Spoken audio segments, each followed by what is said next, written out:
Pipe cleaner വെച്ച് നമുക്ക് hair ആക്സസറീസിൻ്റെ ഒരു സീരീസ് തുടങ്ങിയാലോ? അപ്പോൾ ഇത് പാർട്ട് 2 വീഡിയോ കേട്ടോ. പാർട്ട് 1 കാണാത്തവർ ഒന്ന് പോയി നോക്കണേ. ഓക്കെ, അപ്പോൾ നമുക്ക് വീഡിയോയിലേക്ക് കടക്കാം. ആദ്യം ഇതുപോലെ 2 പൈപ്പ് ക്ലീനറായിട്ട് എടുക്കണ്ടേ, അത് നടുക്കലെ ഒന്ന് മടക്കിയിട്ട് അത് രണ്ടും കൂടി ട്വിസ്റ്റ് ചെയ്ത് യോജിപ്പിച്ച് കൊടുക്കുക. അപ്പോൾ ഇതേപോലെ കിട്ടും. അത് കഴിഞ്ഞിട്ട് അത് ഒന്ന് മടക്കിയിട്ട് വീഡിയോയിൽ കാണുന്നത് പോലെ ചെയ്യാം കേട്ടോ. പറയുന്നതിനേക്കാളും വീഡിയോയിൽ കാണുമ്പോൾ ഒന്നുകൂടി മനസ്സിലാവും.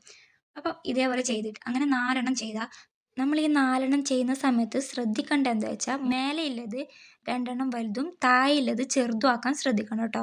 അത് കഴിഞ്ഞിട്ട് നമ്മളിതാ പൂമ്പാറ്റയ്ക്ക് കൊമ്പുണ്ടാക്കി കൊടുക്കുകയാണ് കേട്ടോ. അപ്പോൾ കൊമ്പുണ്ടാക്കാൻ വേണ്ടിയിട്ട് പൈപ്പ് ക്ലീനർ തന്നെ മുറിച്ചിട്ട് ഇങ്ങനെ ചെയ്ത് കൊടുത്തു കേട്ടോ. എന്നിട്ട് അതിൻ്റെ ടോപ്പിലായിട്ട് നമ്മൾ 2 മുത്തും കൂടി വെച്ച് കൊടുത്തു. അങ്ങനെ നമ്മുടെ പൂമ്പാറ്റയുടെ കൊമ്പ് സെറ്റായി.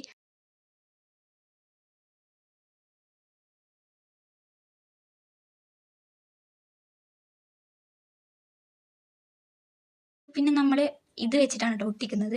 ഒട്ടിക്കുമ്പം ഇതേപോലെ നമുക്ക് ഷോപ്പിൽ നിന്നെല്ലാം കിട്ടുന്ന കൊട്ട വെച്ച് ഒട്ടിച്ചാൽ ഒന്നും കൂടി അത് നിൽക്കും. മറ്റേ ചായ ഒട്ടിച്ചാൽ അത് വേഗം പൊട്ടിയിട്ട് പോകും. അതുകൊണ്ട് അത് വെച്ചിട്ടാണ് ഒട്ടിക്കുന്നത് കേട്ടോ. പൂമ്പാറ്റ ഇത്രയ്ക്കായ സ്ഥിതിക്ക് അതിന് കുറച്ച് ക്യൂട്ട്നെസ്സും കൂടി കൊടുക്കാൻ വേണ്ടിയിട്ട് ഇതേപോലെ ഒരു സ്റ്റോൺ വെച്ചു കേട്ടോ. ഇത് എവിടുന്നോ കിട്ടിയൊരു സ്റ്റോൺ ആട്ടോ. അതും കൂടി വെച്ചു. നമ്മൾ ഉണ്ടാക്കുന്നത് ക്ലിപ്പല്ലേ, അപ്പം നമുക്ക് ക്ലിപ്പും കൂടി വെച്ചൊന്ന് സെറ്റാക്കി കഴിഞ്ഞാൽ നമ്മുടെ പൂമ്പാറ്റ ക്ലിപ്പ് സെറ്റായി കേട്ടോ. അപ്പോൾ എങ്ങനെയുണ്ട്?